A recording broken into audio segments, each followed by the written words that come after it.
لوگ گھبرا جاتے ہیں. آج ہم نے دعا تو کی آپ کے کہنے کی وجہ سے, لیکن ملتا کچھ ہے نہیں, پتہ نہیں میری دعا قبول ہوتی ہے یا نہیں.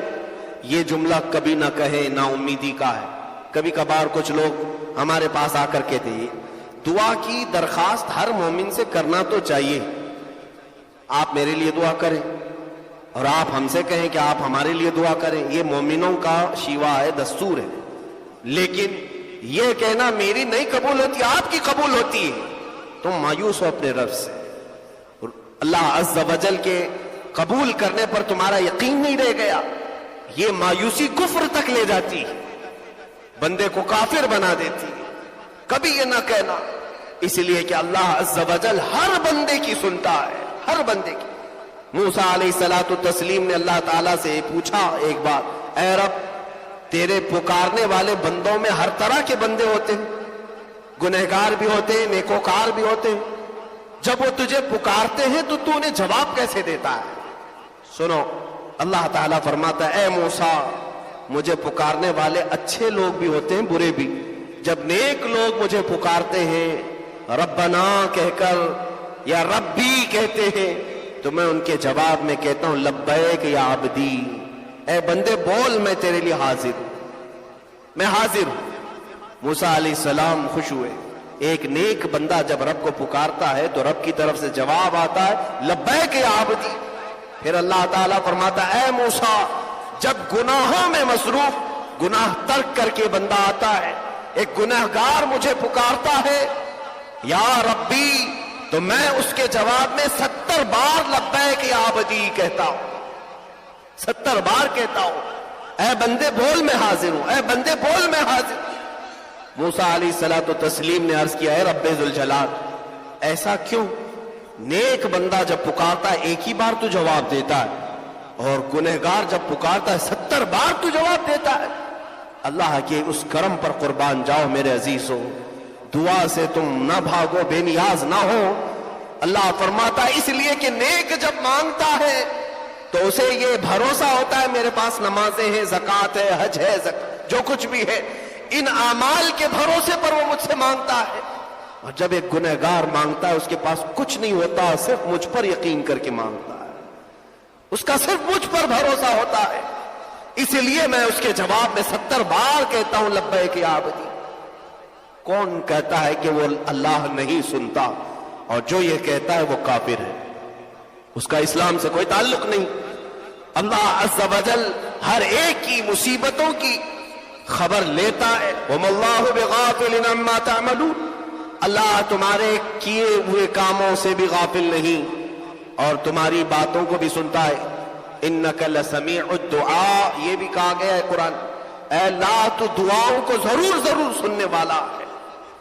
اب سنیے, ہم میں سے جو لوگ یہ کہتے ہیں ہماری قبول ہوتی ہے یا نہیں پتہ نہیں, ان لوگوں کے لیے بہت بہتر روایت حدیث پاک میں, دعا تو کرتے رہے, دعا کرتے رہے, ملا نہیں, بچے مانگتے رہ گئے, زندگی میں ایک بیٹا بھی نہیں ہوا, کوئی بات نہیں. مومن کے لیے کوئی بھی چیز اللہ تعالیٰ نے رائے گاں اور ضائع ہونے والی چیز رکھا ہی نہیں.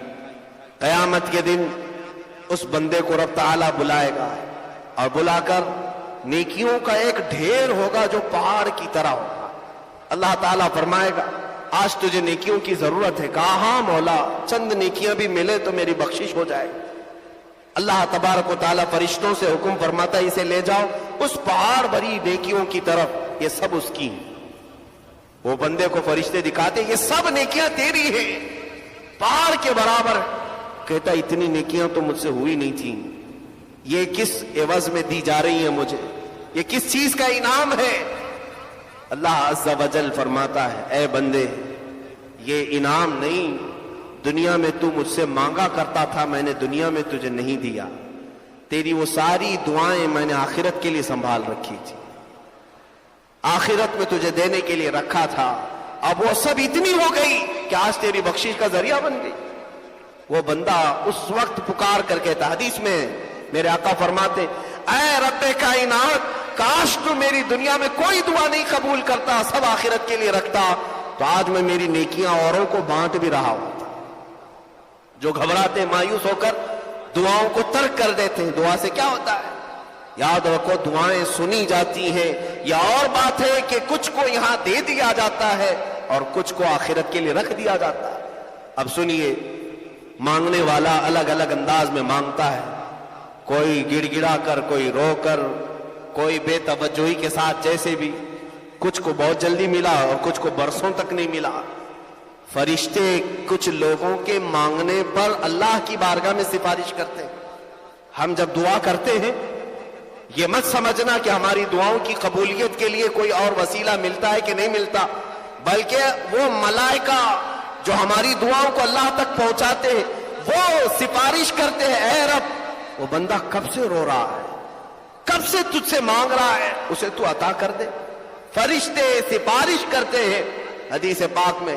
تب جانتے ہو اللہ تعالیٰ کیا جواب دیتا ہے؟ ارشاد فرماتا ہے، اے فرشتوں میں بہت اچھی طرح سے دیکھ رہا ہوں، بہت دنوں سے وہ روتا ہے اور مانگتا ہے.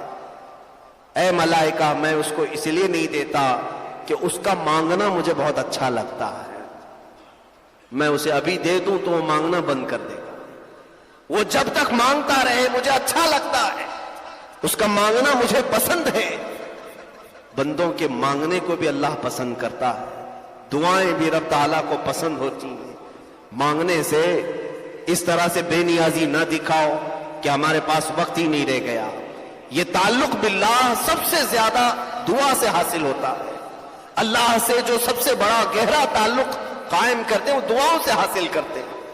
کیا آپ نے تاریخ میں وہ ساری چیزیں نہیں سنی؟ بڑے بڑے گنہگار رہے. موسیٰ علیہ السلام کے زمانے میں بھی اللہ تعالیٰ حکم فرمایا تھا کہ اے موسیٰ اگر یہ بندہ تمہارے مجمع میں رہے گا تو عذاب آ جائے گا. اس کو موسیٰ علیہ السلام نے نکال دیا، قوم سے نکالا، اور پہاڑ کی ایک چوٹی پر جا کر وہ رونے لگا. سب لوگوں نے اس کا ساتھ چھوڑ دیا. اب روتے روتے وہ بھی پکارتا ہے، اے مولا تو نے تو فرمایا مصیبت زدہ لوگوں کی آواز کو تو سنتا ہے، تجھ سے زیادہ کون میری آواز کو سننے والا ہے، اور مجھ سے زیادہ مصیبت میں کون؟ اللہ عز و جل نے فرشتوں کو اس کے بھائی بہن بنا کر یعنی شکلیں دے کر کے بھیجا، اور وہ اس کی تیمارداری کرتے رہے. انتقال بھی ہو گئے. تب پھر اللہ نے موسیٰ علیہ السلام کو حکم دیا، اے موسیٰ جاؤ فلاں پہاڑ پر میرے ایک محبوب بندے کا انتقال ہوا، اس کا جنازہ اٹھاؤ. آ کر کے دیکھتے موسیٰ علیہ السلام تو یہ وہی تھا جس کو چند دنوں پہلے گناہوں کی وجہ سے شہر سے نکالا گیا تھا.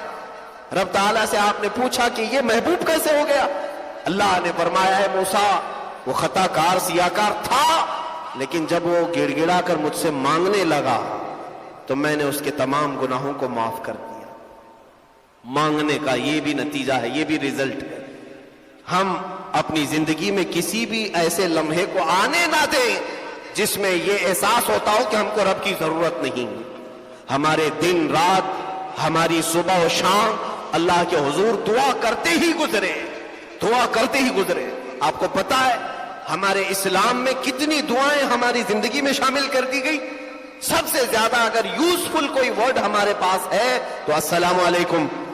ہم ایک دوسرے سے ملتے بھی ہیں تو کیا کہتے ہیں؟ السلام علیکم. یہ دعا ہے.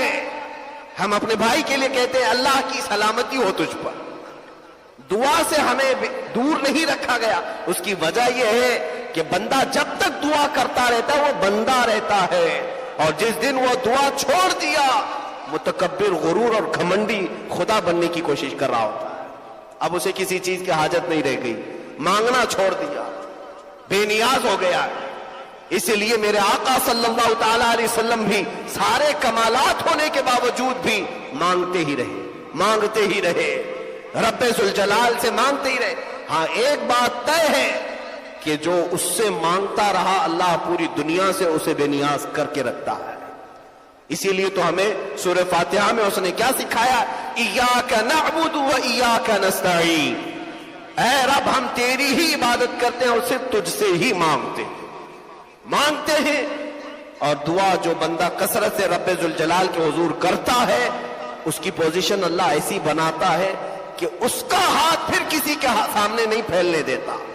یا اور بات ہے کہ پوری کائنات اس سے بھیک مانگتی ہے لیکن وہ کسی سے نہیں مانگتا. اولیاء کاملین کی زندگی یہی تو نمونہ ہے. سرکار غریب النواز رضی اللہ تعالیٰ عنہ کا آستانہ لاکھوں کا مجمع آج بھی مانگنے کے لیے پہنچتا ہے. اس کی وجہ یہ ہے کہ وہ خواجہ ہند اپنی پوری زندگی رب سے مانگتے رہے. اللہ نے ان کو کائنات کی اشیاء سے بے نیاز رکھا اور کبھی کسی کے سامنے مانگنے والا نہیں بنایا، مانگنے والا نہیں بنایا.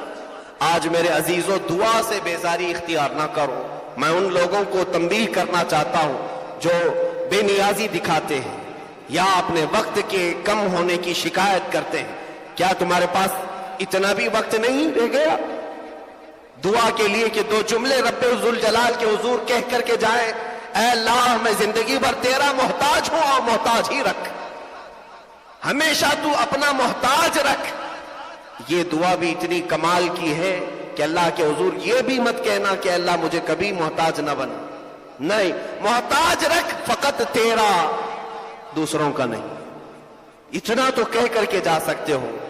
اور کس کو آج یقین ہے اپنے آخری وقت کا، مرنے کا؟ کس کو آج یقین ہے کہ میں اچھے سے مر کر چلا جاؤں؟ کسی کو نہیں معلوم، کسی کے پاس یہ گارنٹی نہیں ہے. ایمان پر موت ہوگی، اسلام پر موت ہوگی، نیکیوں پر وفات آئے گی. جب نہیں معلوم تو اس سے مانگتے رہو، جڑے رہو.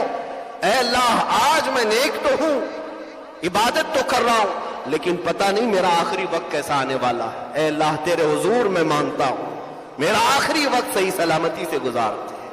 ایمان کی حالت پر اٹھا لے. کتنی دعائیں ہیں، یہ ساری دعائیں ہمیں اسلام نے تلقین کی صرف اس لیے کہ بندہ بن کر کے رہے، رب کے ساتھ جڑا رہے.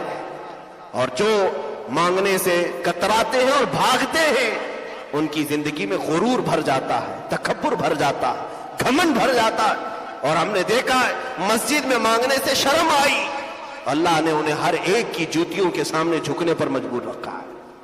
وہ پھر دنیا والوں کو خوشامد کرتے رہ گئے اور چاپلوسی میں پوری زندگی گزر گئی. سیٹھوں کی چاپلوسی میں، مالداروں کی چاپلوسی میں، نیتاؤں کے جوتے اٹھانے میں، اور اسی دنیا داری میں وہ مجبور ہی رہ گئے، محتاج ہی رہ گئے. وہ کتنی پیاری زندگی شان بے نیازی کی ہے کہ مولا کے حضور مانگنے والا ہمیں بندہ بنائے. اس لیے کہ یہ مانگنا ہزار مانگنے سے بہتر ہے. وہ ایک سجدہ جسے تو گراں سمجھتا ہے، ہزار سجدوں سے دیتا ہے آدمی کو نجات. مولا ہمیں پوری زندگی اپنا محتاج بنائے رکھے.